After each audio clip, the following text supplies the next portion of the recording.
అందరికీ నమస్తే. నేను సైదయ్య మామిడి ఎస్ మైక్ ఛానల్. సో నాకు ఈ ఇంటర్వ్యూ చాలా స్పెషల్ ఇంటర్వ్యూ అని చెప్పాలి. ఎందుకంటే ఈ ఇంటర్వ్యూ గురించి నేను దాదాపు బీఆర్ఎస్ గవర్నమెంట్ ఉన్నప్పటి నుంచి కూడా ఈ ఇంటర్వ్యూ కోసం నేను చాలా ప్రయత్నం చేశాను. బట్ నా బ్యాడ్ లక్ అనుకోవచ్చు, నాకు అవకాశం రాలేదు. బట్ ఇప్పుడు నాకు ఈ అవకాశం వచ్చింది. ఈరోజు ఈ ఇంటర్వ్యూ చేయడం నిజంగా నేను లక్కీగా ఫీల్ అవుతున్నా. ఇప్పటికైనా అవకాశం వచ్చిందిరా బాబు అన్నట్టు ఉంది నా ఫీలింగ్. సో ఆ వ్యక్తి చాలా స్పెషల్ పర్సన్. ఎందుకంటే ఒక దండయాత్ర లెక్క ఆ వ్యక్తి మీద దండయాత్ర జరిగింది. కొంతమంది ఒక గ్రూప్గా కట్టి ఒక గ్రూప్ టీం లెక్క ఫామ్ అయ్యి ఈరోజు ఎమ్మెల్యేగా ఓడించారని అంటారు ప్రజల్లో. అది ఎంతవరకు నిజము అబద్ధం అనేది ఆ వ్యక్తిని అడిగి తెలుసుకుందాం. సో ఈ రోజు నేను ఇంటర్వ్యూ చేయబోయే వ్యక్తి కోదాడ మాజీ ఎమ్మెల్యే బొల్లం మల్లయ్య యాదవ్ గారు. సార్ నమస్తే. సార్ బాగున్నారా? ఇప్పుడు నిజంగా చెప్పింది నిజం సార్. నేను నిజంగా మీ కాడ నేను ఇంప్రెస్ చేయడానికి కాదు నేను వేసిన వాడు. మీ ఇంటర్వ్యూ కోసం అయితే లిటరల్గా నేను చాలా ప్రయత్నం చేసిన. ఎనివే నాకు టైం ఇచ్చారు, చాలా థ్యాంక్ యూ సార్. సార్ ఏం సార్ అసలు మీకు 2018లో టికెట్ వచ్చినప్పుడు మీకు మొత్తం సపోర్ట్ చేశారు. సేమ్ టైం మీరు ఎమ్మెల్యే అవ్వగానే టోటలీ యాంటీ అయిపోయింది సార్. బొల్లం మల్లయ్య యాదవ్ ఒక్కలు అయిపోయినారు. మీది ఎమ్మటి ఉన్న కొంతమంది వ్యక్తులు ఒక గ్రూప్గా ఫామ్ అయ్యారు. ఎందుకు అంత సడన్గా మీ మీద విరక్తి వచ్చేసింది, వ్యతిరేకత వచ్చేసింది? నా మీద వ్యతిరేకత వాళ్ళ స్వార్థ రాజకీయమా అనేది ఒకసారి ఆలోచించాలి. కారణం ఏంటంటే ఊసరవెల్లి రాజకీయాలకి మారుపేరు కేంద్రంగా కొంతమంది కోదాడ నియోజకవర్గంలో ఉంటారు కూడా. మీద కండవలు ఒకటి ఉంటుంది, లోపల ఎన్నికలు వచ్చినప్పుడు వేరే పార్టీకి పనిచేస్తారు. అలాంటి నాయకులు కూడా ఉంటారా సార్? కోకొల్లలు, సందర్భాలు, అనుభవాలు, కోకొల్లలు. ఆ సంస్కృతి విష సంస్కృతిని నేర్పించిన కొంతమంది ఈ పార్టీలో ఉండి ఆ పార్టీ. ఇప్పుడు పాము తన పిల్లల్ని అద్దింటుంది, కోడేమో రెక్కల కింద దాచిపెట్టుకుంటుంది. పాము పిల్లల్ని తిన్నట్టు ఏ పార్టీలనైతే ఉన్నారో ఆ పార్టీల టికెట్లు ఇచ్చి ఓడగొట్టిన సంస్కృతి ఉన్న సుదీర్ఘ రాజకీయ అనుభవం ఉంది నాకు, నేను ఏమైనా చేయగలుగుతా అని చెప్పేసి జబ్బలు తెలుసుకునే ఒక నాయకుడి నాయకత్వంలో ఈ నియోజకవర్గంలో మర్రి చెట్టు కింద వటవృక్షం కింద ఏం మొలవదు అన్నట్టు ఆయన తప్ప ఇంకొకటి నాయకుడిని చేసిన దాఖలాలు లేవు. ఓకే. అటువంటి నీచ సంస్కృతిని అలవాటు చేసిన ఆ నాయకుడు మరి మామూలుగా ఎవరితోని పొసగలుగుతాడు? ఎవరిని తట్టుకోలేడు. ఉంటే నేను బాగుండాలి, నా ఇల్లు బాగుండాలి, నా పొట్ట బాగుండాలనుకుంటాడు తప్ప ఇంకొకరిని ఎవరిని జీర్ణించుకోలేని అటువంటి నాయకులు ఎంతో కాలం ఎవరితో కూడా పొసగలేరు. మీ మీద వ్యతిరేకంగా మారిన టీంలో ఒక one of the senior leader Chandarrao అతని పేరు. అప్పుడు బాగా ఈ మాట ఏమని వెళ్ళిందంటే, నా పొలానికి నీరు బారకున్నా పర్వాలేదు కానీ బొల్లం మల్లయ్య యాదవ్ పొలానికి మాత్రం నీరు బారొద్దు అనే విధంగా ఎవరికి టికెట్ ఇచ్చినా కూడా బీఆర్ఎస్లో నేను సపోర్ట్ చేస్తా, కానీ బొల్లం మల్లయ్య యాదవ్ గారికి మాత్రం టికెట్ ఇవ్వద్దు, ఇస్తే మాత్రం బర్రబ్బర్ ఓడగొట్టి కూర్చోబెట్టామని చెప్పి కేసీఆర్ గారి దగ్గర కూడా వెళ్ళి మీ మీద కంప్లైంట్ ఇవ్వడం జరిగింది. అంత ఏంది మీ మీద కోపం? ఆయన ఆటలు సాగవు. ఆయన ఆటలు సాగవు. 2014లో మామూలుగా ఈడ ఇన్ఛార్జిగా వేరే అతను ఉంటే 2014లో పోటీ చేసిన అతను ఇన్ఛార్జిగా ఉంటే నా పక్కనే ఉండి వెన్నుపోటు పొడిచి 2014లో బీఆర్ఎస్ ప్రభుత్వం వచ్చిందని చెప్పేసి టీఆర్ఎస్ ప్రభుత్వం వచ్చిందని టీఆర్ఎస్ ప్రభుత్వంలోకి పోయి ఆడ కూడా కుంపట్లు పెట్టిండుగా. 2014లో కొత్తగా జాయిన్ అయ్యిండు. 2014లో పాపం ఉద్యమం చేసిన వ్యక్తిని అవకాశం ఇచ్చి పోటీ చేపిస్తే అతను ఇన్ఛార్జ్ మళ్ళీ నియోజకవర్గానికి. పోయిన 2 నెలల నుంచి ఆడ కూడా కుంపటి పెట్టిండుగా. కోదాడ నియోజకవర్గంలో కుంపట్లే కదా. అంతకుముందు తెలుగుదేశంలో పనిచేసిండు, 30 సంవత్సరాలు సుదీర్ఘ అనుభవం ఉందని అని అంటాడు. కుంపట్లు పెట్టింది ఎప్పుడు? ఆయన ఉన్న నాయకత్వంలో, ఆయన సుదీర్ఘ అనుభవంలో అన్ని గ్రూపు ముఠా రాజకీయాలే కదా. టికెట్లు ఇచ్చి ఓడగొట్టడంతో పాటు ముఠా రాజకీయాలు చేసిండు తప్ప శవ రాజకీయాలు చేసిండు. చచ్చిపోయిన శవాన్ని పెట్టుకొని ఊరేగించి శవం మీద మామూలుగా పేలాలు ఎరుకున్నట్టు శవ రాజకీయాలతో పబ్బం గడుపుకున్న అతను. ఈ నియోజకవర్గాన్ని వాళ్ళు ఆడిందే పాట పాడిందే పాటగా మామూలుగా ఎట్లా ముఠా రాజకీయాలతోని వ్యక్తిగత కక్షలతోని ఒకళ్ళకొకళ్ళ మీద మామూలుగా పంచాయతీలు పెట్టించి కేసులు పెట్టించేసి సామాన్యుల్ని పోలీస్ స్టేషన్లో పాలు చేసి వాళ్ళు మాత్రం చీకటి రాజకీయాలు చేసి పబ్బాలు గడుపుకున్న వాళ్ళు నాలాంటి వాడు వస్తే మరి జీర్ణించుకుంటారా? ఏదో రకంగా టికెటే రాదులే అని ప్రచారం చేస్తారు. ఓకే. టికెట్ వచ్చిన తర్వాత ఎట్లా గెలుస్తాడు అని చెప్పి వెనక నుంచి గోతులు దోవుతారు. అదృష్టవశాత్తు దేవుని దయ వలన ప్రజల ఆశీర్వాదంతో గెలిచినాక ఎట్లా బదనాం చేయాలని చూస్తారు. ఆ క్రమంలోనే ఇటువంటి చాలా జరిగినాయి. సో ఒక మాట అయితే నేను క్లారిటీగా చెప్తాను సార్. నాది పక్క నియోజకవర్గమే, సూర్యాపేట కాన్స్టిట్యున్సీ.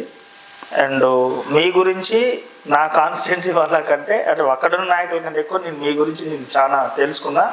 ఎందుకంటే మనం బయట వాళ్ళం కాదు, అందరం ఒక్కళ్ళమే. సో బయట విలేకరుల కంటే బయట ఛానళ్ళ కంటే ఎక్కువ మీ ఇన్ఫర్మేషన్ నేను కొంచెం ఎక్కువ నా దగ్గర ఉన్నదని ఫీల్ అవుతాను నేను. సో ఏదన్నా ముక్కు సూటిగా అడుగుతా సార్, నిజంగా మీరు ఇంటర్వ్యూ ఇచ్చి నేను అదృష్టంగా ఫీల్ అవుతున్నా. బట్ అడుగుల విషయం మాత్రం నో కాంప్రమైజ్ సార్, బరాబర్ అడుగుతా. సో నాకు ఆ ఫ్రీడమ్ ఇస్తారని నేను కోరుకుంటున్నాను.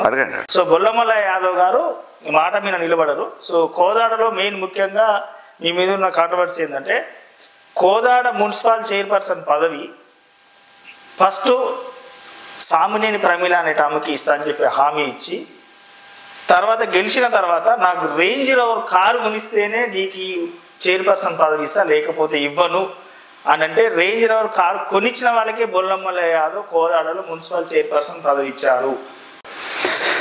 చేతగాని దద్దమ్మలు ఎవడో ఏదో ప్రచారం చేస్తాడు కానీ రేంజ్ రోవర్ తాతను కూడా నేను ఆల్రెడీ ఎక్కువ వదిలిపెట్టిన. ఓకే, నేను 15 సంవత్సరాలు దాదాపుగా ఎమ్మెల్యే కావడానికంటే ముందు ఈ నియోజకవర్గంలో కోట్ల రూపాయలు ఖర్చు పెట్టిన 100 ఎకరాల భూములు అమ్మిన. ఇంకా రేంజ్ రోవరు దేనికి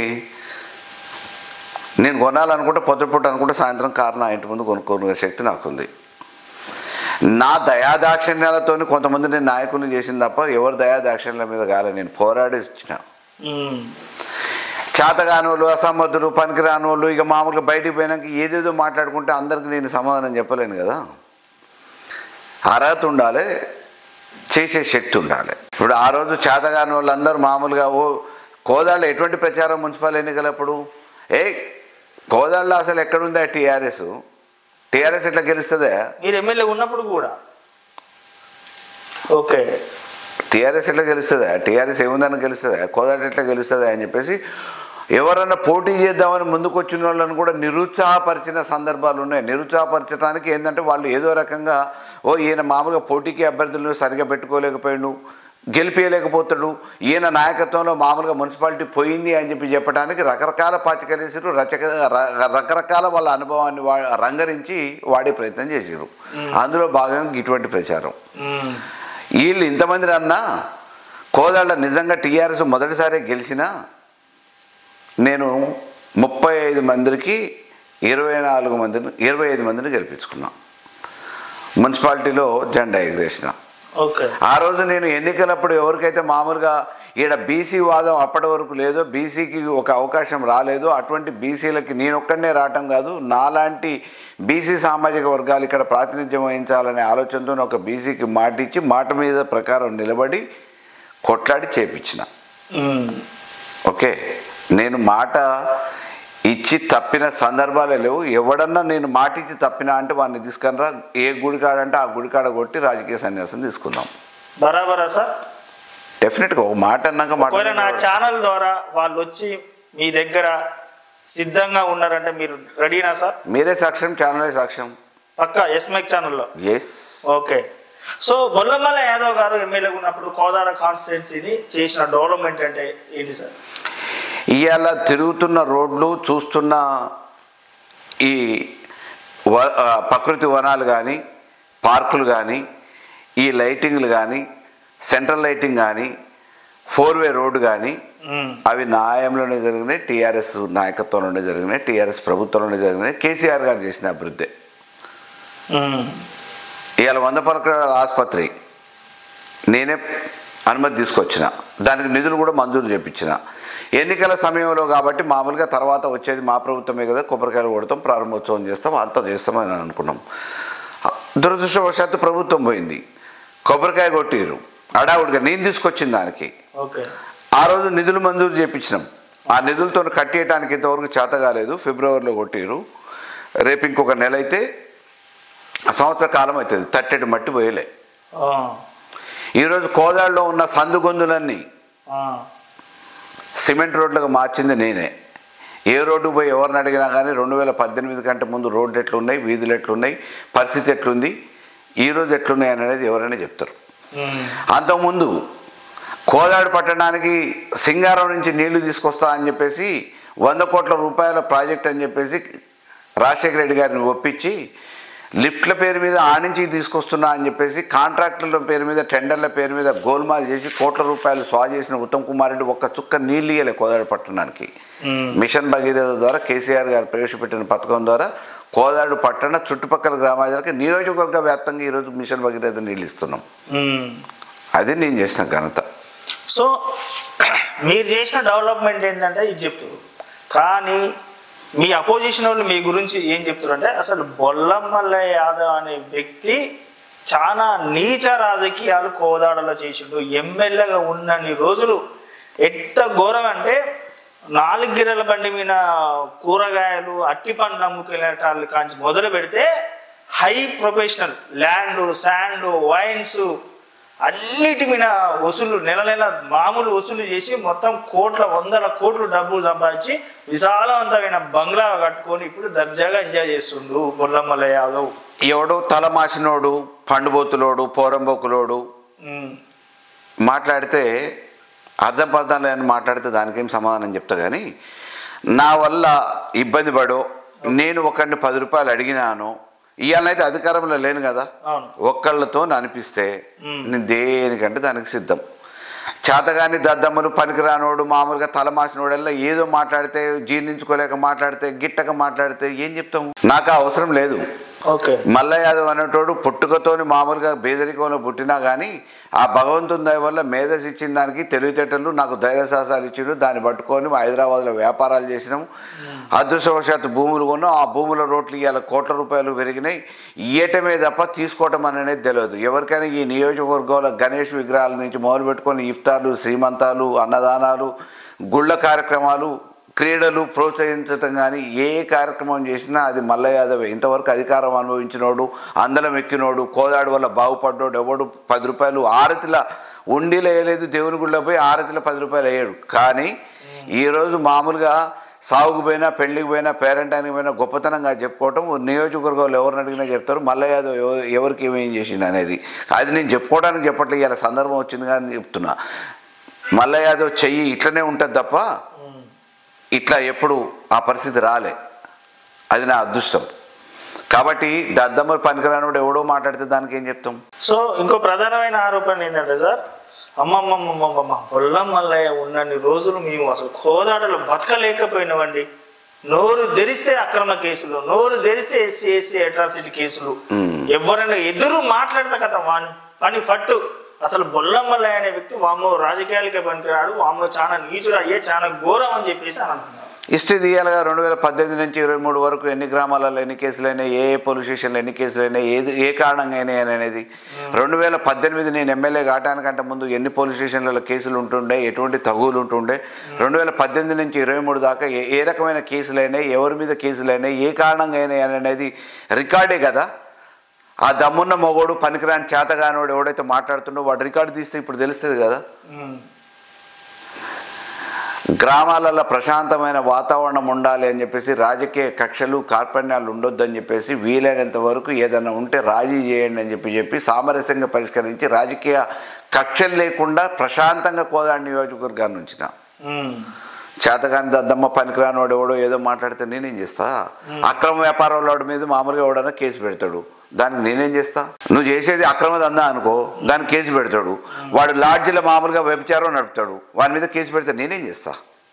వాని వృత్తి అది కావచ్చు. కాబట్టి అక్రమ కేసులు పెట్టించే ఆనవాయితీ నాకు లేదు, దౌర్జన్యాలు చేసే ఆనవాయితీ లేదు, శవ రాజకీయాలతో పబ్బం గడుపుకునే అవసరం లేదు. ఆ చేసిన లుచ్చలు దొంగలు మామూలుగా వాళ్ళు ఉంటారేమో కానీ నాకు అవసరం లేదు. నేను నీతిగా నిజాయితీగానే ధైర్యంగానే రాజకీయాలు చేసిన, ప్రజల మన్నలతోనే గెలవాలనుకున్నాం. వెనకో ముందు అయింది, మామూలుగా గెలిచినాం. ఈరోజు రాజకీయాలలో ఉండం అది వేరే విషయం. నైతికత లేనప్పుడు, మానవత్వం లేనప్పుడు ఈ రాజకీయాలైనా దేనికైనా ఎందుకు? నేను విద్యార్థి దశలో మామూలుగా బీదరికం నుంచి వచ్చిన ఈరోజు రాజకీయాలు ఎందుకు ఎంచుకుంటున్నా అంటే గౌరవం కోసం ఎంచుకున్నాం. ఆ గౌరవాన్ని పోగొట్టుకోనని కూడా పైసలు సంపాదన అనుకుంటే హైదరాబాద్ను వదిలిపెట్టి ఎందుకు రావాలి? నాకు సంపాదనే లక్ష్యం అనుకుంటే నేను అయ్యాలు కూడా రాజకీయాలలో ఉన్న సంపాదించుకోవడానికి హైదరాబాద్ కంటే మించింది అయితే కాదు కదా కోదాడు. రాజకీయాలలో నేనేమో కొత్తగా రాజకీయాలు కోదాడుకు వచ్చి చేయలే. కోదాడు కంటే ముందు హైదరాబాద్ రాజకీయాలలో ఆల్రెడీ ఉన్నా. ఈడ నేను మామూలుగా వచ్చినానంటే ఏదో అనామకులంగా వస్తే నాలాంటి వాళ్ళు చాలామంది ఉన్నారు. నేను అన్ని రకాలుగా డబ్బు ఏర్పాట్లు అన్నీ చేసుకొని వచ్చిన కాబట్టి, ఖర్చు పెట్టగలిగిన శక్తి ఉంది కాబట్టి, రాజకీయాలు వీళ్ళని ఎదుర్కొని నిలబడగలుగుతా అనే ధైర్యం ఉంది కాబట్టి వచ్చిన డబ్బుతోని అన్ని అధికారాన్ని నిలబడి అధికారానికి వ్యతిరేకంగా ఉన్నోళ్ళని తట్టుకొని నిలబడ్డా అంటే ఎంత ధైర్యం ఉంటే, వెనక ఏ రకమైన ఆధారం ఉంటే, ఎంత ఆస్తి ఉంటే దేనికైనా సిద్ధమని చెప్పేసి రాగలుగుతారు. అట్లా నీళ్ళ లెక్క పైసలు ఖర్చు పెట్టినోని వీళ్ళ లెక్క ఉచ్చల చేపలు పట్టుకున్నటువంటి లెక్క వీళ్ళ దగ్గర అడుక్కోవాల్సిన అవసరం లేదు. నాకు 10 పరకి చేజాపే అవసరం లేదు. రోజు నేను అట్లా దాన ధర్మాలు చేసినవి చాలా ఉన్నాయి. సో ఇంకో ప్రధానమైన ఆరోపణ ఏంటంటే, ఆ ఆరోపణ విన్నప్పుడు నాకు ఒక సినిమా డైలాగ్ గుర్తొస్తా సార్. నేను ఎక్కువ సినిమాలు చూసా. ఒక సినిమాలో బారాబాజాకు లేచినామా, ఫుల్లుగా తిన్నామా, అడ్డొచ్చిన తన్నామా అన్నట్టు బొల్లమల్లయ్య గారు ఏం లేదు, పొద్దున్నే లేస్తాడు, ఎవరు ఊర్లో ఎవరు చచ్చిపోయాడు. నేను అనేది అదే పండుబోతులోడు పనికిరానోడు పుల్లెగల్లోడు మాట్లాడిన మాటలు మాట్లాడొద్దు, అవి అవసరం లేదు. నేను ఏమంటున్నా అంటే, నేను 24 గంటలు ఈ నియోజకవర్గంలో ఉన్నా, అది జీర్ణించుకోలేనోడు కొంతమంది ఉంటూ ఉండొచ్చు. కానీ 24 గంటలు నియోజకవర్గంలో ఎందుకున్నా ప్రజలకు అందుబాటులో ఉండాలి, వాళ్ళకు ఉత్తరం పత్రం కావాలంటే ఇవ్వాలి, ఎవరికైనా ఆపద సాపద ఏదైనా అయిందంటే అధికారులతో మాట్లాడాలి. అదే రకంగా రాజకీయాలు ఒక్కటే కాదు కదా, ఒక ఎమ్మెల్యే హోదాలో నన్ను గౌరవించి వాళ్ళ ఇంటికి మంచికో చెడుకో పుణ్యానికో ఏదో కార్యక్రమానికి పిలుస్తారు, పోవాలి, అది ధర్మం. దానికోసం నేను నిరంతరం నాకు ఇచ్చిన అవకాశం మేరకు ఒక ప్రజాప్రతినిధిగా నాకు అవకాశం ప్రజలు ఇచ్చారు. నేను 15 సంవత్సరాలు పోరాటం చేసినందుకు నన్ను ఈ నియోజకవర్గ ప్రజలు ఆశీర్వదించారు కాబట్టి అందుబాటులో ఉండాలనే ఉద్దేశంతో 24 గంటలు 365 రోజులు 5 సంవత్సరాలు ఒక అసెంబ్లీ సమావేశాలు ఉంటాను, ముఖ్యమంత్రి సమావేశాలు ఉంటాను, హైదరాబాద్ పోయిన తప్ప మిగతా టైంలలో పండగైనా పబ్బమైనా సావైనా బతుకైనా నా నియోజకవర్గ ప్రజల మధ్యలో నేనుండి చేసిన.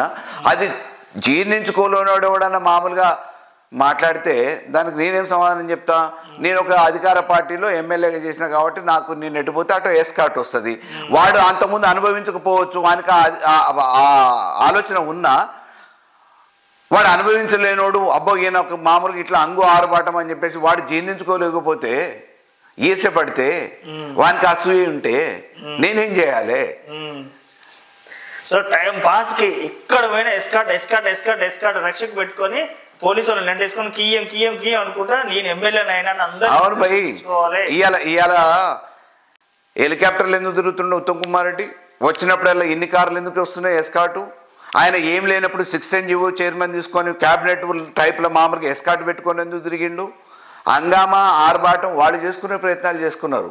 నాకు ఏ హంగామా ఆర్భాటం అవసరం లేదు. నేను ఒంటరిగా అర్ధరాత్రి ఏ రోడ్డుకైనా పోగలుగుతా, ఏ గ్రామంలోకైనా పోగలుగుతా, ఎవరినైనా వాళ్ళని పేరు పెట్టి పిలవగలుగుతా. ఇన్ని రోజులు రాజకీయం చేసిన ఉత్తమ్ కుమార్ రెడ్డిని పేరు పెట్టి పిలువమని చెప్పి ఒక ఊరికి మామూలుగా ఇప్పుడు పద్మావతి గెలిచింది కదా, కోదాడు చౌరస్తాలో ఉండే ఒక ఊరు పేరు చెప్తే అది ఏ మండలంలో ఉందో బండేసుకొని ఒక్కామని బైరమ్మని చెప్పు. ఇప్పటికి 2వ ఎమ్మెల్యే కదా, దాదాపుగా ఒకసారి గెలిచింది, ఒకసారి ఓడిపోయింది, మనకు గెలిచింది కదా. ఇన్ని రోజుల రాజకీయ నేపథ్యంలో ఈరోజు కోదాడులో ఏ గ్రామం ఏడుందో చెప్పమను, ఏ గ్రామం పేరు చెప్తే ఏ మండలంలో ఉందో చెప్పమను, ఆ గ్రామంలో ఉన్న నాయకుని వాళ్ళ పార్టీ పేరు నాయకుని పేరు చెప్పమను. నేను ప్రజలలో మమైకమై పనిచేసిన ఒక ప్రజా మనిషిగా నాకు గుర్తింపు ఉంది. ఇవన్నీ తట్టుకోలేనోళ్ళు, అబ్బా మాకంటే ఎక్కువ ఫ్లోరిష్ అవుతున్నాడు, మాకంటే ఎక్కువ గడ్డపార లెక్క నాటుకుపోతున్నాడు, ఇక ఈయనను వేళ్ళునుకొని పోతే మామూలుగా ఈయన సామ్రాజ్యాన్ని మనం ఏం చేయలేము అనుకొని అసూయ పనులు ఈర్ష్య ద్వేషాలు ఉన్నోడు ఏదో మాట్లాడతాడు. వాటికి నేనేం సమాధానం చెప్తా? సార్ మీరు ఓడిపోయగానే సార్ మీరున్న ఎమ్మెల్యే క్యాంప్ ఆఫీస్ ఏదైతే ఉందో మీరు ఓడిపోగానే కాంగ్రెస్ కార్యకర్తలు కొంతమంది ఆ క్యాంప్ ఆఫీస్ మొత్తం నీట్గా కడిగేసి ఒక 100 కొబ్బరికాయలు కొట్టారు సార్. ఎందుకని అడిగితే ఇన్నూరు బొల్లమల్లే ఈ దరిద్రం పోయింది మా ఇంట్లో, ఇప్పుడు మేము వచ్చిన అదృష్టవంతులం, ఇప్పటి నుంచి కోదాడ శశిశామలం అయితే ఫుల్ డెవలప్మెంట్ అయితే, అందుకే నా దరిద్రాన్ని కడిగేసి 100 కొబ్బరికాయలతో కొట్టి ఎంట్రీ ఇస్తున్నామని చెప్పి అన్నారు. నేను అందుకే ప్రతి ప్రశ్నకు నీకు చెప్తున్నా, పనికిరాని తలమాసినోడు చెప్పిన వాటి గురించి సమాధానాలు కాదు. ఇవాళ కోదాడ నియోజకవర్గంలో అడుగుదాం, నేను కూడా రావాల్సిన అవసరం లేదు, మీరు కెమెరాలు పెట్టుకొని పోండి. మల్లయ్య యాదవ్ 5 సంవత్సరాలుగా ఎమ్మెల్యేగా ఉన్నప్పుడు ఈ నియోజకవర్గంలో మంచిగా ఉందా? ఇవాళ సంవత్సర కాలం అవుతుంది కదా కాంగ్రెస్ వచ్చి, మంచిగుందా అని ప్రజలు చెప్పాలి, ఓకే, గ్రామస్తులు చెప్పాలి, ఓటర్ చెప్పాలి. ఎవడో దరిద్రుడో పనికిరానోడో బ్రోకర్ గాడో చెప్పిన వాటి గురించి నేనేం సమాధానం చెప్పాలి? నేనేమంటున్నా, ఇవాళ మామూలుగా కోదాడు నియోజకవర్గంలో నేను వచ్చిన కాడి నుంచి ఇవాళ వరకు నాతోని ప్రారంభోత్సవాలు చేసుకున్న ఏ ఒక్కటి కూడా ఆగలే, శంకుస్థాపనలు చేసుకున్న ఏ ఒక్కటి ఆగలే. నేను గుడి కడితే కొబ్బరికాయ కొడితే గుడి పూర్తి అయిపోయింది. నేను ఒక షాప్కి రిబ్బన్ కట్ చేసి ఓపెనింగ్ చేసి కొబ్బరికాయ కొడితే 3 పూలు 6 కాయలుగా నడిచింది. నా చెయ్యి అటువంటిది. నా వల్ల నష్టపోయినవాడు ఎవడు లేడు. అనామకులు కూడా మామూలుగా ఒక స్థాయికి నాయకత్వానికి తీసుకొచ్చిన. చేతగానోడో వీళ్ళ పనికిరాని మాటలు ఈనో ఖరాబ్ అయితే దానికి నేనేం చేయగలుగుతా? డెఫినెట్గా నేనేం చేసినా అనేది ఆ రోజుకు ఈర్షపడ్డోడు ఏదో చెప్పకపోవచ్చు, కానీ మనసులోనైతే ఉంటుంది కదా, చూసేటోడైతే అనుకుంటాడు కదా నేనేం చేసినా అనేది. రాజకీయాలలో ఎవరు శాశ్వతం? ఇంకా కాకపోతే ఇంకా 2 సార్లు అయితేనో 3 సార్లు అయితేనో కామం. నేను కావాలనుకున్నాం, ప్రజలు ఆశీర్వదించారు, నేను చేయగలిగినంత చేసా. రేపు అవకాశం ఇస్తే ప్రజలు చేస్తాం. కానీ దీనికోసం ఏదో పదవుల కోసం పనికిరాని పనులు చేయాల్సినంత లుచ్చా దిగజారుడు రాజకీయాలు వాళ్ళు చేసేదేమో, కానీ నాకు అవసరం లేదు. మిలాఖత్ రాజకీయాలు చేయలేదు, నేను చెయ్యను కూడా. ఏదైనా చేస్తే ముక్కుసూటిగానే చేస్తాం. సో ఇప్పుడు మిమ్మల్ని వదిలి వెళ్ళిపోయిన కొందరు కాంగ్రెస్లో జాయిన్ అయినారు కదా సార్. అంటే నేను కొంచెం బయట కొంతమందిని తెలుసుకుంటే, అరే నేను మళ్ళా కాడికే పోతా, మళ్ళీ నేను బీఆర్ఎస్ పార్టీలో చేరుతా అని కొంతమంది అంటున్నారట. రిటర్న్ వస్తారట మళ్ళీ మీ దగ్గరికి, తీసుకునే ఛాన్స్ ఉందా? ఇదేమైనా సత్రమా? ఒక రాజకీయ పార్టీ ఒక వ్యవస్థాపరంగా పార్టీ అవకాశం ఇచ్చింది, కార్యకర్తలు పనిచేసారు, గెలిపించారు. ఆ రోజు పార్టీకి ఏం పని చేసినావు, ప్రజలకు ఏం పని చేసినావు అనేది కాకుండా స్వార్థ రాజకీయాల కోసం పోయిన చెయ్యాలన్నా వద్దా, వెనక్కి తీసుకోవాలన్నా వద్దా అనేది రేపు భవిష్యత్తులో పార్టీ ఇక్కడున్న క్యాడరు కార్యకర్తలు నిర్ణయం చేస్తారు. నేను ఒక్కడిని కాదు కదా, రేపటి భవిష్యత్తు. అది భవిష్యత్తులో ఏం నిర్ణయం అనేది కింద కార్యకర్తలు కూడా ఉంటారు కదా, నాతో పాటు పనిచేసిన నాయకులు కూడా ఉంటారు కదా. నట్టేట ముంచిపోయిన మళ్ళీ రేపు తీసుకుందామా వద్దా, మళ్ళీ అట్లనే ముంచేటోని మనకు అవసరమా కాదా అనేది అదంతా చర్చ జరుగుతుంది తర్వాత. సో ప్రధానంగా సార్ ఓపెన్ చెప్తున్నా, ఇది మీ పర్సనల్, ఇది నేను అడుగుతా, దయచేసి మీరు నాకు ఆ స్వేచ్ఛ ఇస్తారనుకుంటా. సో ఆడదాని కోసం వెనకట రాజ్యాలు పోయినాయంటే నేను నమ్మలే, కానీ ఈరోజు 190% మంది ప్రధానంగా మీ గురించి అనుకున్న వ్యక్తి ఏంటంటే బొల్లమల్ల యాదవ్ గారు ఎమ్మెల్యే ఉన్నప్పుడు. నేను అదే అంటున్నా పదే ఎవడో పనికిరానోడు చేతగానోడు ప్రచారం నా మీద చేయటానికే, దుష్ప్రచారం చేయటానికే పనిగా పెట్టుకున్న అవలాగాడు మాట్లాడిన దాని గురించి నేను సమాధానం చెప్పిన దానికంటే వాస్తవం ఏందో చెప్తా విను. ఈరోజు ఏంది, పద్మావతి గెలిచింది. ఎవరు ఎమ్మెల్యే? పద్మావతి. అనంతగిరి రోడ్లో ఉన్న ఆంధ్ర అయినా ఎమ్మెల్యే, షాడో ఎమ్మెల్యే. పేరెందుకు? నా స్థాయికి వాళ్ళ పేరు కూడా చెప్పాలా?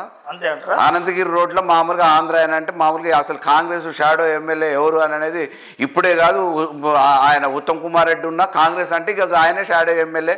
వాళ్ళు ఎప్పుడో చుట్టపు చూపుగా విహారయాత్రకు వచ్చినట్టు టూరిస్ట్ మాదిరికి వస్తారు, మిగతా రోజులలో ఏమున్నా కానీ గిన్నె లైన్ కట్టాలని కడతారు అనంతగిరి రోడ్లో. మరి వాళ్ళ మాదిరిగా నడిపించిన నేనేమన్నా? ఒక స్వతంత్రంగా ఎవరికి వచ్చిన అవకాశం మేరకు వాళ్ళకి అవకాశం ఇచ్చిన. చేతగాని దద్దమ్మలు ఏదో పట్టగాల్చి మీద వేయటానికి నాకేం తక్కువ అని నేను ఏదైనా చేయాలనుకుంటే నాకు ఆ బలహీనతలు లేవు. వాళ్ళు ఏంటంటే ఏది ఇప్పుడు రాజకీయంగా ఎదుర్కోలేనోడల్లా దద్దమ్మగాడు మామూలుగా గియ్యే మాటలు మాట్లాడితే, వ్యక్తిగతం గురించో ఇంకో దాని గురించి మాట్లాడితే చేతగానోడు. ఇప్పుడు నేను ఒక్కొక్కడు ఇంటికాడికి వచ్చి మందులంటే, మాకులంటే, ఆరోగ్యం బాగాలేదంటే, పెళ్ళంటే, పేరెంటం అంటే 10,000 5,000 ఏదో నాకు దోచినంత సాయం చేసేటోని ఏ రోజుకి ఆ రోజు కూలినాలు చేసుకునేటోని దగ్గర తీసుకున్నా అంటే చెప్పేటోనికి సిగ్గని ఉండాలి, వినేటోళ్ళకి వివరమని ఉండాలి కదా. దాని గురించి నేనేం మాట్లాడతా? అంటే జనరల్ గా నిప్పు లేని పొగరాదంటారు కదా సార్. మళ్ళీ అదే చెప్తున్నా నేను. ఇప్పుడు మనం తుణకలు తింటున్నాను, బొక్కలు మెడలు వేసుకొని తిరిగితే కరెక్ట్ కాదు. మళ్ళీ అదే నేను చెప్పేది. చేసే దుర్మార్గులు వాళ్ళు చేసి ఎదుటోళ్ళ మీద అబండాలు వేస్తే ఏం చేస్తాము? వాడేమైనా పెద్ద శ్రీరామచంద్రుడా మామూలుగా వేరే వాళ్ళని అనటానికి? నాకు చదువు రాదా, లేకపోతే నాకేం లోకజ్ఞానం లేదా, 35 సంవత్సరాల నుంచి రాజకీయాల విద్యార్థి దశ నుంచి ఉన్నా నేను ఎవరి మీదనో ఆధారపడి రాజకీయాలు చేయడానికి చేతగాని దద్దమ్మలు మీ మీద ఎలగబెడతామంటే గటువంటి వాళ్ళని అందరినీ మామూలుగా మీ రాజకీయాలు చూసినాం అన్ని చూసినాం కాబట్టి మీ పని మీరు చేసుకోరని చెప్పి పక్కకు పెడితే అది జీర్ణించుకోలేనోడు ఎవరు ముందుంటే వాళ్ళ మీద మాట్లాడతారు. అంటే నా పక్కన ఉన్న వాళ్ళని కూడా ఎవరిని కూడా మామూలుగా పని చేయలేకుండా ఉండటం కోసం నియంత్రించడానికో లేకపోతే అపవాదులు బట్టకాల్చి మీద వేస్తానో ఈయన ఒంటరి వాడవుతాడనే రకాలు మాట్లాడతాడు. ఆ దుష్ప్రచారు కోదాళ్ళ రాత్రికి రాత్రి సినిమా తయారు చేస్తారు స్క్రిప్టు, దానికి మనం ఏం చేస్తాము. సరే ఇప్పుడు ఓకే సార్, ఇదంతా కాదు. ఇప్పుడు మీరు ప్రజెంట్ ఓడిపోయారు, 2023 ఓడిపోయారు.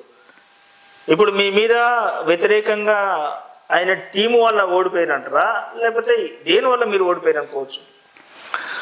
నా వల్ల వ్యతిరేకంగా ఏర్పడ్డ టీము నా ఎమ్మటి ఉన్నప్పుడు కూడా అది వ్యతిరేకమే, పైకి నవ్వి లోపల మామూలుగా కొంపలు ముంచేటోళ్ళే. ఆ రోజు కూడా మామూలుగా గెలిపించింది ఎవరనంటే ప్రజలు గెలిపించారు, అవకాశం ఇచ్చింది కేసీఆర్ గారు. ఆ రోజు అదృష్టం భగవంతుడు నన్ను ఆశీర్వదించి గెలిచిన. ఇదే మామూలుగా 2014లో పక్క నుండి పైసలు తీసుకొని మామూలుగా ఎట్లా కొంప ముంచిండో గా మహానుభావుడే కదా 18లో కూడా ఉన్నది. మళ్ళీ తర్వాత వేరే మామూలుగా తెల్లారి నుంచే కొంప ముంచడానికి ప్రయత్నం చేసింది.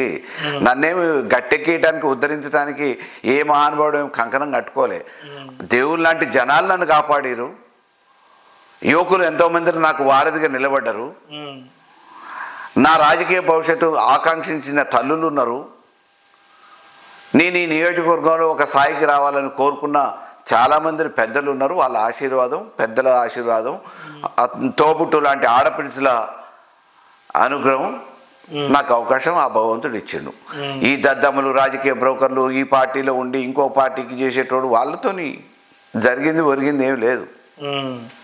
సో మరి అదే మీకు ఆశీర్వాదం ఇచ్చిన 2018లో మిమ్మల్ని ఆశీర్వాదం చేసిన ప్రజలు 2023లో మరి ఎందుకు మిమ్మల్ని రిజెక్ట్ చేశారు? ఇప్పుడు నా దృష్టిలో కేసీఆర్ కంటే గొప్పగా చేసిన ముఖ్యమంత్రి ఈ దేశంలోనే లేడు.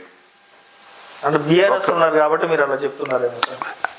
అది నా వ్యక్తిగతమో బీఆర్ఎస్ ఏదైనా కానీ take it granted on record. Right.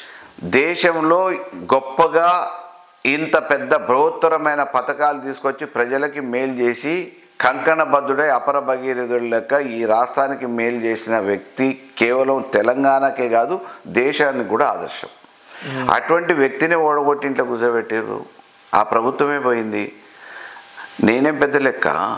Development చేసినప్పుడు ప్రజలు వెయ్యాలి కదా సార్, మరి మళ్ళీ మీకు అవకాశం ఇలా కేసీఆర్ డెవలప్మెంట్ చేయకనా మార్పు కావాలనుకున్నారు ఒకసారి.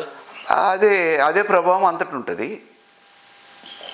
ఆ మార్పు కావాలనుకున్న ప్రభావము అంతటా అదే చూపిస్తారు కదా. ఇప్పుడు మార్పు ఎలా ఉంది అనుకుంటున్నారు మరి ప్రజలు? నేను కాదు, ప్రజలు చెప్పాలి. నేను చెప్తే ఏముంటుంది? ఓకే, ఇందాక అన్నారుగా బీఆర్ఎస్ కాబట్టి అని. బీఆర్ఎస్ కాబట్టి నేను ఏం చెప్పినా మీకు నెగిటివ్ ఉంటుంది. బట్ ప్రజలు చెప్పాలి. ఇప్పుడు ఒక చర్చ బాగా నడుస్తుంది. ఒకవేళ కేసీఆర్ గారు కనుక రిటైర్మెంట్ తీసుకుంటే మీ పార్టీ అధ్యక్షులు లేక కాబోయే సీఎం కానీ ముఖ్యంగా చూసుకున్నట్లయితే కేటీఆర్ గారా, కవిత గారా, హరీష్ రావు గారా? ఇప్పుడు రిటైర్మెంట్ తీసుకున్నా తీసుకోకపోయినా వ్యవస్థాగతంగా కాలానుగుణంగా రేపటి మార్పులలో ఎవరినైనా కానీ కేసీఆర్ గారి నిర్ణయమే శిరోధార్యం. రాష్ట్రానికి ముఖ్యమంత్రి కాబోయేది కేసీఆర్ గారే అని చెప్పి అనేక సందర్భాలలో అటు హరీష్ రావు గారు కేటీఆర్ గారు ప్రస్తావించారు, చెప్పారు. బీసీలకు రాజ్యాధికారం కావాలని చెప్పేసి ఇప్పుడు బీసీలంతా కూడా కాంగ్రెస్ పార్టీ తరఫున ఇప్పుడు రాహుల్ గాంధీ గారు బీసీ గణన చేయాలి అని చెప్పి అంటున్నారు. అండ్ బీజేపీ పార్టీ వాళ్ళు కూడా బీసీ వ్యక్తినే ముఖ్యమంత్రి చేస్తానని అంటున్నారు. ఇప్పుడు రీసెంట్గా చూసుకున్నట్లయితే కవిత గారు కూడా 42% బీసీలకు ఇవ్వాలంటారు. సో ఎన్నిటి గురించి ఇప్పుడు బీసీ ఇప్పుడు ఆర్ కృష్ణయ్య గారు కానీ ఇప్పుడు మన మన తీర్మార్ మల్లన్న కానీ వీళ్ళంతా కూడా మనకు బీసీ మన రాజ్యాధికారం మనం సంపాదించుకుందాం, మనం అందరం ఏకమవ్వాలి, మనం అందరం ఒక తాటి మీదకి రావాలి అంటున్నారు. సో దాని బీసీ అందరూ ఒక తాటి మీదకి వచ్చే అవకాశం ఉందంటారా?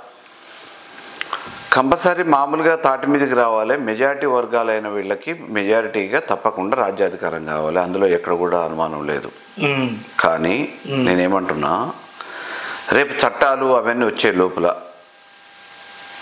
ఇవాళ సగం ఉన్న జనాభాకి బడ్జెట్లో కేటాయింపులు ఏం జరుగుతున్నాయి? ఈ రాష్ట్రంలో సగ జనాభా ఉంది, దేశంలో సగం ఉన్న బీసీలకి బడ్జెట్ కేటాయింపులు వస్తే ఏం జరుగుతున్నాయి? నాట్ ఈవెన్ 2-3% కూడా జరగట్లే.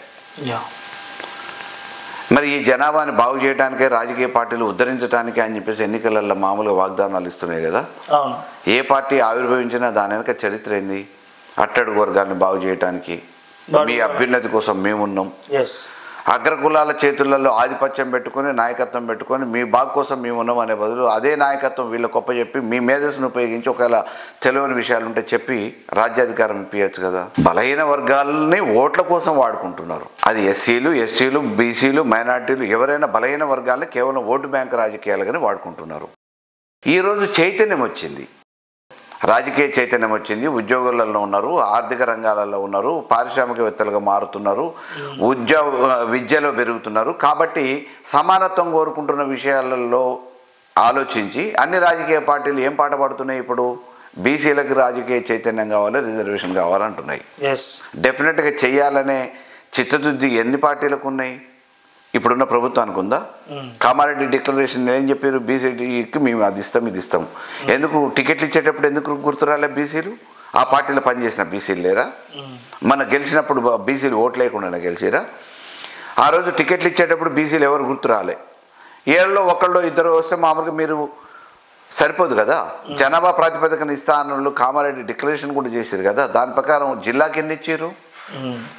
ఎంతమందిని మామూలుగా ఇచ్చిన వాళ్ళని గెలిపించారు? రెండోది కార్పొరేషన్ చైర్మన్లు వేసారు. కార్పొరేషన్ చైర్మన్లు నామినేటెడ్ పదవులే కదా. మీరంటే గెలిచిరు, గెలవడానికి ఆ రోజు ఆర్థిక వనరులు ఉన్న వాళ్ళకి ఇస్తాము, పార్టీ అధికారంలోకి రావాలి కదా అని చెప్పేసి ఒప్పించారు. మరి నామినేటెడ్ పదవులు బీసీలకు ఎంతమందికి ఇచ్చారు? నల్గొండ జిల్లాలో 14 మందిని మార్కెట్ కమిటీ చైర్మన్లను వేస్తే అందులో ఎస్సీ ఎస్టీలు పోగా మిగిలిన అన్ని వన్ సైడెడ్గా వాళ్ళే వేసుకున్నారు. అప్పుడు మరి ఎందుకు మరి బీసీలు మరి అప్పుడు ఎందుకే? ఎందుకంటే ఏం చేయగలుగుతావు? నేను బీఆర్ఎస్లో ఉన్నా, కాంగ్రెస్లో ఎందుకని నేనేమంటా, ఆ పార్టీలు ఉన్న వాళ్ళు, పనిచేసిన వాళ్ళు, పల్లకులు మోసిన వాళ్ళు, భుజాలు కాయలు కాసిన వాళ్ళు వాళ్ళు అడగాలి. నాకెందుకు ఇయ్యమని చెప్పి అని అడగాలి. అడిగే ధైర్యం ఎంతమందికి ఉంది? అడిగితే వాడిని ఆ మాత్రం కూడా రేపు తెల్ల చొక్కా వేసుకొని ఇస్తారో లేదో ఇంకో పదవికి ఏడబడతారో అనే భయం ఉంది వాళ్ళ మధ్యన. అభద్రతా భావానికి గురై ఏమో ఇస్తే వాళ్ళ దయాదాక్షిణ్యం అనుకునే పరిస్థితి ఉంది. ఇవాళ మళ్ళీ మేము ఇస్తామని ఎందుకంటారు? స్థానిక సంస్థల ఎన్నికలు ఉన్నాయి కాబట్టి మళ్ళీ ఒకసారి మోసం చేద్దామని ఒక ప్రయత్నం జరుగుతుంది. ఇప్పటికన్నా ప్రజలు చైతన్యవంతం కావాలి. అది ఇవాళకి ఇవాళ వస్తుందని నేనేమనుకున్నా. ఇవాళ మామూలుగా తొలిదశ మలిదశ ఉద్యమం ఎట్లయితే తెలంగాణలో జరిగిందో, తొలిదశ ఉద్యమంలో ఎంతమంది చచ్చిపోయారు, మలిదశ ఉద్యమంలో కేసీఆర్ గారు నాయకత్వం వహించారు. ఆ అనుభవాల్ని చూసి ఎటువంటి ఇబ్బందులు జరగకుండా విజయవంతంగా ఉద్యమాన్ని నడిపించారు, తెలంగాణ రాష్ట్రాన్ని సాధించారు. అటువంటి మహానుభావుడు కూడా మళ్ళీ ఈ జనోద్ధరణ కోసం, సామాన్యుల కోసం, బహుజనుల కోసం ఎవరో ఒక నాయకుడు వస్తాడు. ఉత్తరప్రదేశ్లో కాంచీరామ్ వచ్చినట్టు, ములాయం సింగ్ వచ్చినట్టు, లల్లూ ప్రసాద్ యాదవ్ వచ్చినట్టు ఈ తెలంగాణ రాష్ట్రంలో అటు ఆంధ్రప్రదేశ్లో కూడా ఎవరైనా ఒక బీసీ నాయకుడు, మహానుభావుడు ఎవరైనా వచ్చి అటువంటి ఉద్యమం చేపట్టినప్పుడు ఈ లోపల రాజకీయ చైతన్యం కూడా వస్తుంది. కాబట్టి తప్పకుండా ఉప్పెన మాదిరికి వస్తుంది. Maybe it takes little time. Okay. Bollamalla ఇది అసలు ఏ ఊరు సార్? నడిగూడెం మండలం, కర్విరాల. అసలు బొల్లమల్ల ఇది కోదాడ కాన్స్టిట్యున్సీనే కాదు, మొత్తం హైదరాబాద్లో ఉండి ఫుల్గా డబ్బు సంపాదించి ఉప్పల్లో అటు ఇటు రియల్ ఎస్టేట్ చేసి కోదాడ వచ్చి డబ్బులు పెట్టి నాయకులు కొన్ని సాంప్రదాయం బొల్లమల్ల స్టార్ట్ అయింది. నేనేమంటున్నా అంటే ఆ పనికిరాని వెధవ ఎవడో మాట్లాడిన దాని గురించి సమాధానం నేను చెప్పడం కూడా బాగుండదు. వానికి అవగాహనే లేదు. నేను పుట్టి పెరిగింది మామూలుగా కర్విరాల్లో, చదువుకున్నది మామూలుగా మా దగ్గర ప్రాథమిక విద్యాభ్యాసం అయిపోయిన తర్వాత హై స్కూల్ మొత్తం చిలుకూరులో చేసిన. ఆ తర్వాత విద్య కోసం మామూలుగా హైదరాబాద్ పోయినా. ఏదో ఉత్తమ్ కుమార్ రెడ్డి లెక్క ఎక్కడో తుంగతుర్తులు పెట్టి హైదరాబాద్లో స్థిరపడి మళ్ళీ కోదాడ ఏడుందో బస్టాండ్లో దిగి దోలాడుకుంటూ రాలే. నేను ఇక్కడ పుట్టి పెరిగిన, నా బాల్యం చెప్పులు లేకుండా కోదాడలో తిరిగిన. సో ఉత్తమ్ కుమార్ రెడ్డి గారు ఇక్కడ కాదా సార్? ఉత్తమ్ కుమార్ రెడ్డి ఇక్కడ ఎందుకు అవుతుంది? వాళ్ళ నాన్న వాళ్ళ తాతలు ఎవరో తుంగతుర్తి నియోజకవర్గంలో పుడితే పుట్టి ఉండొచ్చు, కానీ ఏడ పుట్టిండు ఆయన ఉత్తమ్ కుమార్ రెడ్డి, ఈ నియోజకవర్గం ఆయన. మరి ఇంత ఇక్కడ మీరు స్థిరంగా ఇక్కడ పుట్టి పెరిగిన వాళ్ళు ఎట్లా కంటిన్యూగా హుజూర్నగర్ కోదాడు ఎట్లా ఇక్కడ మొలతాడు కట్టిన మగోడు లేక, కోదాడులో ఆ పార్టీలో మొలతాడు కట్టిన మగోడు లేక, నీ పెత్తనం ఏంది మేము ఉన్నాం కదా అని చెప్పి అనేటోడు లేక, అప్పుడు కూడా ఈడ పుట్టి పెరిగినోడు ఎవడు కూడా సమర్థుడు లేడనే పేరు మీదనే కదా ఢిల్లీలో ఏడనో ఉద్యోగం చేసుకున్నట్టు తీసుకొని వచ్చి కోదాడు గొప్ప చెప్పారు. Okay, right sir. ఇప్పుడు మంచి కరెక్ట్ పాయింట్ వచ్చారు. ఇక్కడ అంత మగోడు లేడు, ఎదిరించే మగోడు లేడు అన్నారు. మరి మీరు ఏ ధైర్యంతో ఇక్కడ ఫైట్ చేద్దామన్న ఉద్దేశంతో మీరు ఎట్లా వెళ్తున్నారు ముందుకి? అరే నీకు అర్థమైతలేదు. నేను ఇక్కడ పుట్టి పెరిగినోడిని కాబట్టి నాకు ఆ హక్కు ఉంది కాబట్టి, కాంగ్రెస్ అంటే అభిమానం ఉంది కాబట్టి, ఆయన ఎమ్మెల్యేగా ఉన్న టైంలోనే 2004 నుంచి నేను ఇక్కడ నియోజకవర్గంలో నా కార్యక్రమాలు నేను చేసిన, పార్టీకి పనిచేసిన, ఎమ్మెల్యే కావాలనుకున్నా, ఒక్కసారి కాకపోతే 2 సార్లు కాకపోతే ఎప్పుడైనా కావాలనుకున్నా అయినా. మరి అట్లా మామూలుగా అంతకుముందు కాంగ్రెస్ జెండా పట్టుకొని భుజాల మీద వేసుకొని ఆస్తులు అమ్ముకొని కేసులు పెట్టుకున్న నాయకులు ఎందుకు మామూలుగా నేను స్థానికుడిని ఉన్న తర్వాత నువ్వు ఎందుకు ఎక్కడి నుంచి వచ్చినావు, నీ పెత్తనం ఏందని చెప్పి అనలే కదా ఇక్కడ ఉన్నోడు. ఆ తర్వాత ఆయన ఈ నుంచి బారిపోయిన తర్వాత ఎవడు మొగోడు లేనట్టు భార్యను తీసుకొచ్చి ఇక్కడ పెట్టినప్పుడు కూడా మీసం మెలేసి నేనున్నా, మాకెందుకు ఇయ్యో మేము పార్టీని బతికిచ్చినాం కదా, నువ్వే పెద్ద మొగోనివా ఈ కాంగ్రెస్కి అని చెప్పేసి అన్నోడు ఎవడు లేడు కదా. అందుకే కదా భార్య కూడా అయింది. మళ్ళీ ఓడిపోయిన ఆమె కదా. ఆ తర్వాత కూడా మళ్ళీ మొన్న మామూలుగా ఎవరు లేరు అని చెప్పి మళ్ళీ పోటీ చేయడానికి ఏ మొక్కామే ఉందని చెప్పేసి వచ్చారు కదా. మరి కాంగ్రెస్కి ఎవరు లేకపోతే ఆయన వచ్చినప్పుడు ఇక్కడ కాంగ్రెస్ ఎట్లా బతికింది, బట్టగట్టింది, గెలిచింది? అది అడిగేటోడు కాంగ్రెస్ లేకపోతే నేనేం చేస్తా? అయ్యాల కాంగ్రెస్ మీద అభిమానం ఉంది కాబట్టి నేను 2005లోనే ఇక్కడ పుట్టిన స్థానికుడిగా నేను పోటీ చేస్తా అని వచ్చినా. నేను మామూలుగా ఆ రోజు పోటీ చేయడానికి అన్ని రకాల అర్హతలు ఉన్నాయి, ప్రజాదరణ ఉంది, పోటీ చేయడానికి అవకాశం రాజశేఖర రెడ్డి గారు ఇచ్చిండ్రు. పక్క నియోజకవర్గానికి ఆయన పారిపోయిండు. తర్వాత ఏదో దొంగ రాజకీయాలు జరిగినాయి, అయినా నేను ఇక్కడ పారిపోలే, పోటీ చేసిన ఇండిపెండెంట్గా. కాబట్టి అవగాహన లేనోడు ఎవడో మామూలుగా పనికిరానోడు ఈ వాడో వీడో 10వ పరకో ఇస్తాను, నువ్వు ఇట్లా చెప్పురా అట్లా చెప్పురా అంటే ఊరంతా తిరిగి ఆ మందు తాగినందుకు చెప్పొచ్చేటోని మాటలు విని ప్రశ్నలు వేస్తే ఏం చెప్తాం?